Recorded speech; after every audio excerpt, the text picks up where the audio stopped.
start at the bottom and work up. I'm not an archaeologist, so I'm interested in imaging from a completely different background, astronomy, looking up rather than down, and that means I've started working with the Kent Archaeological Society on things they were already doing earlier this year and looking at how I might do some imaging that might be useful to them, offering them the things that they could comment on and then tell me what was useful and what wasn't.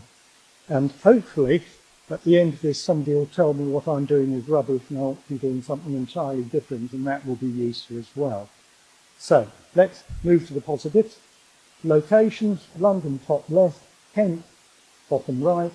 The general area we're looking at is south of the Thames estuary, on an area south of Faversham, push the right button. So south of Faversham is an area near Badwick near Showbiz. Faversham's interesting. It's the kind of place where the Two Scouts hut is a 13th century customs post. The oldest occupied house is 1098 and so on. Lots of medieval street with flying freeholds. Watling Street runs down there if you want something slightly older. But down underneath here, this site has got some Neolithic aspects going back 5,000 years around a little valley that runs. The valley runs from here going north, and around the edge of the valley are a number of sites to be identified, with use going back, I'd say, about 3000 BCE, but some of them in use for a couple of thousand years after that. So I was interested, I'd say, mainly in the imaging side. And so, little teeny tiny drone. Nice thing is you can fly over and near people without any special permissions, which means it could service the needs of the big director who wanted to go in and have a view of something on a particular day's flow throughs and above couldn't be done by handheld camera. So these things they are nice in a way. Their problem is, of course, they don't like rain, and wind tends to blur them out a bit, which destabilises some of the data gathering. Software, I was interested in essentially how to process data from mosaics of images or overlapping images. So things like Dronelink make flight plans because you don't get it coming with small drones from DJI.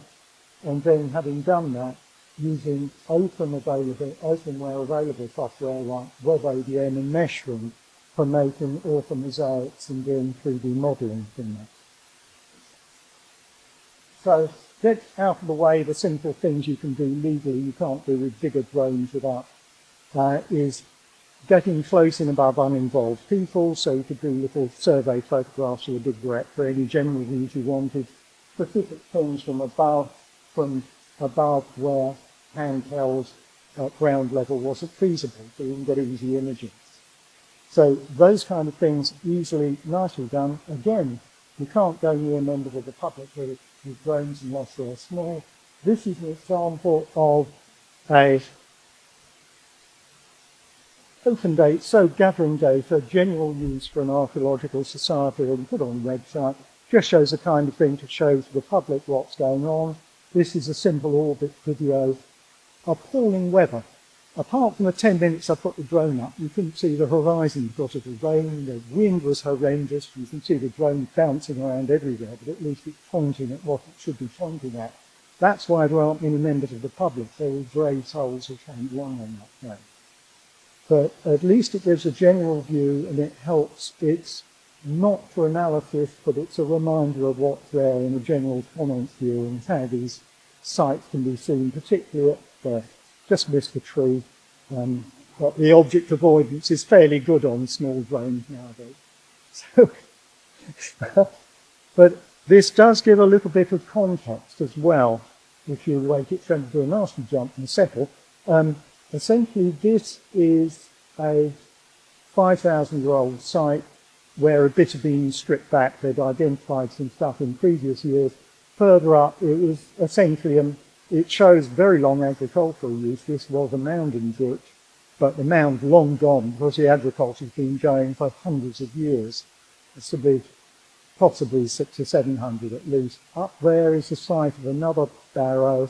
Over there is a possible funerary preparation site just beyond those bushes.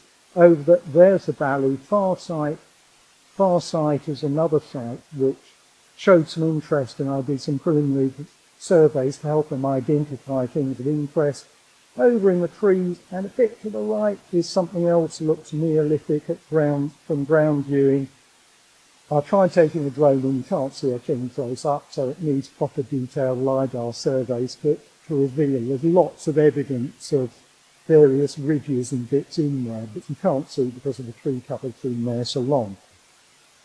Okay, so I tried lots of different kinds of imaging to see what could help them. Some things have been used. This is work that only finished in June, so they haven't had much time to use it.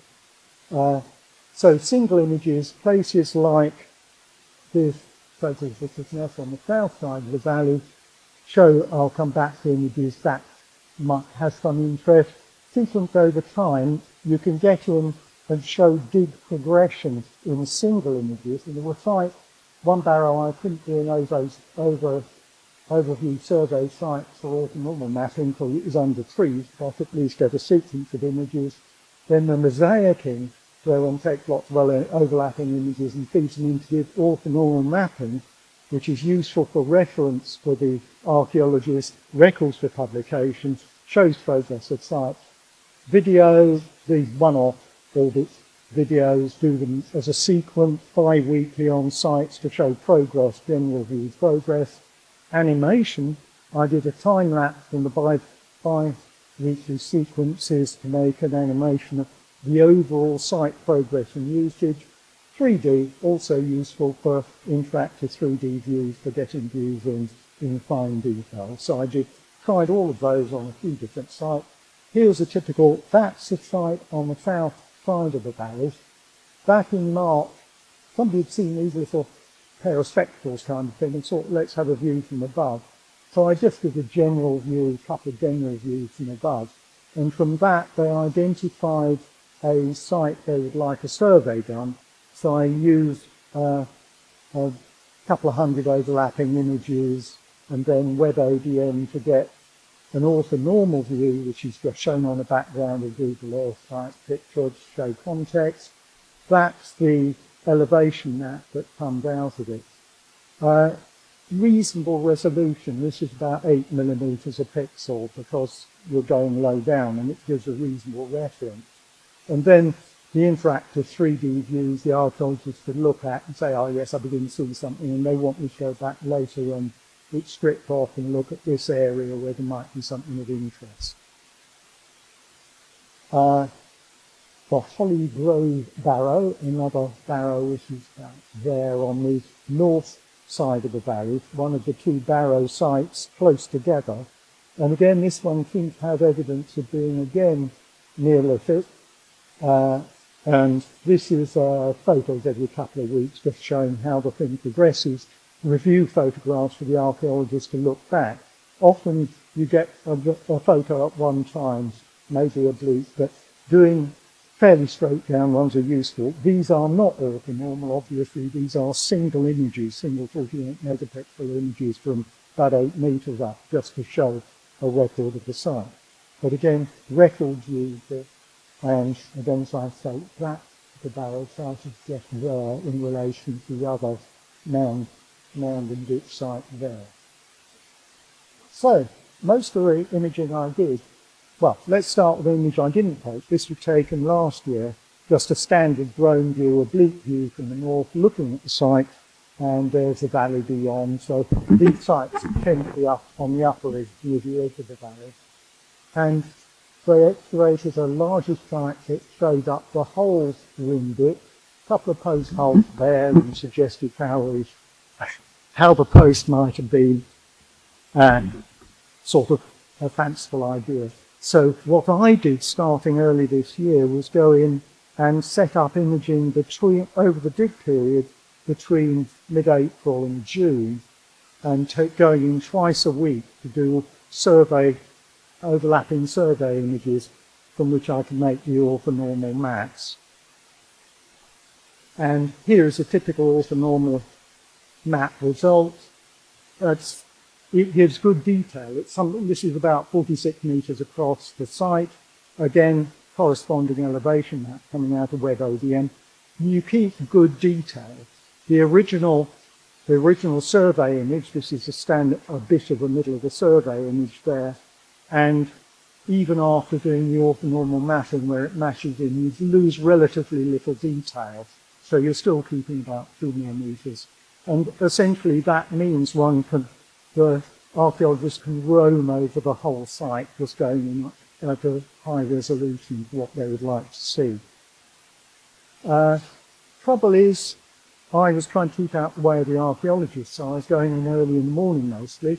Nasty side lighting, wonderful for showing up features you might want to look for, horrible if you want to get detail into trenches. In particular, the dynamic range of the camera meant that the bottom of pits was in dark shadow.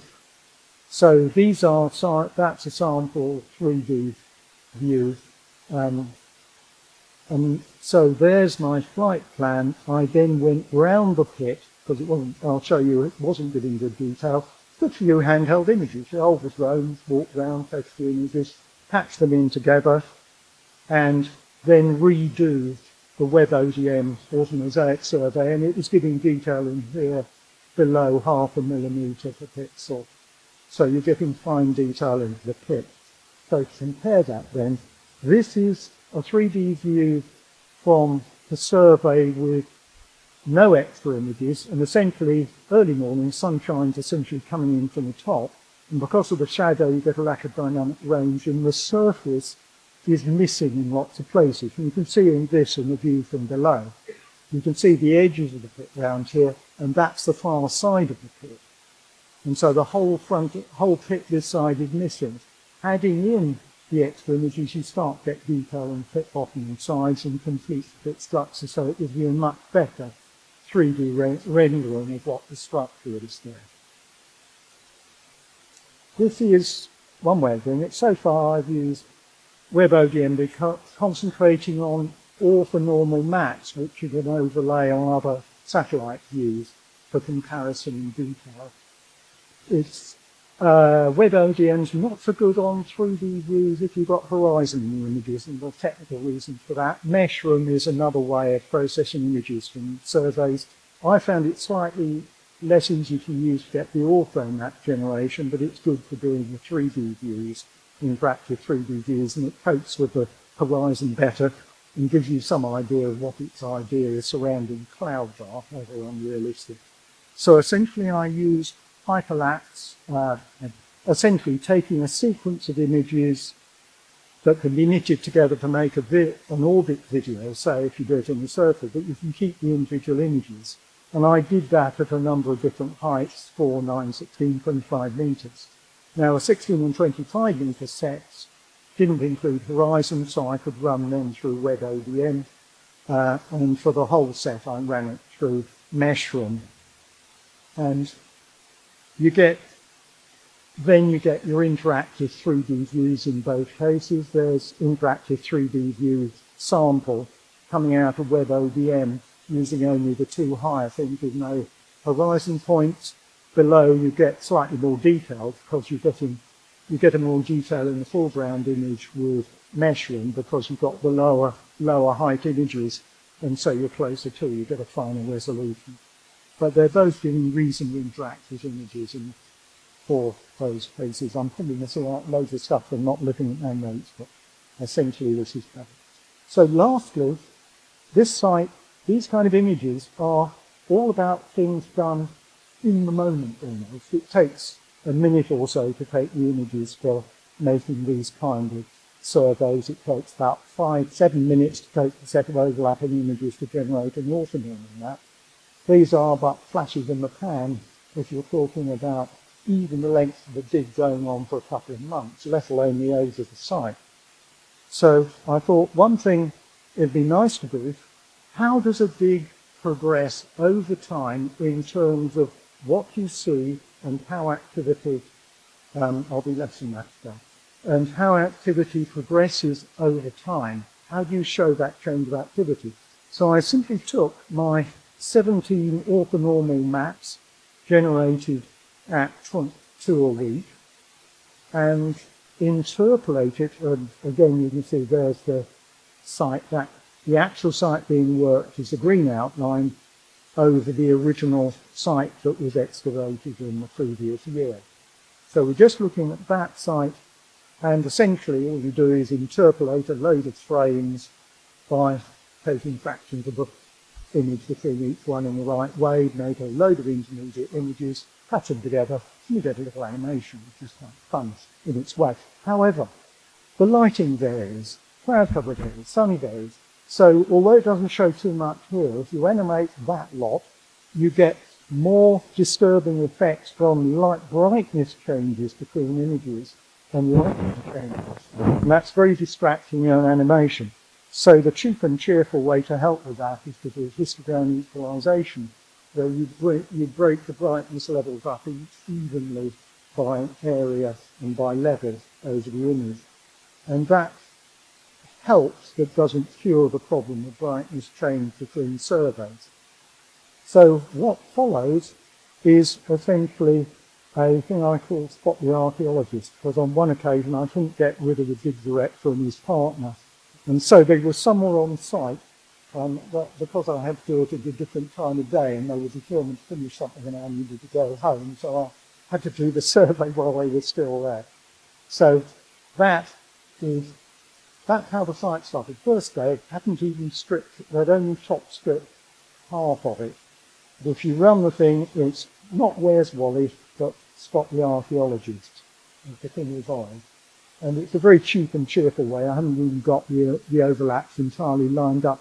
What it does show, it's a review of where the activity happened over a period of time and what kind of activity it was for the site.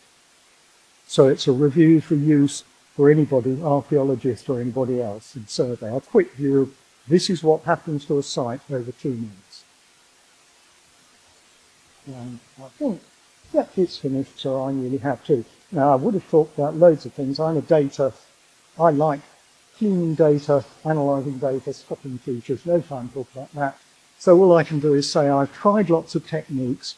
Some of my images have been used in talks already so far this summer, and I'll see what else is of use for them. But I'm sure people, if they've got any comments, can tell me later what I really should be doing for useful. And that's what I'd like to hear about as well. Thank you.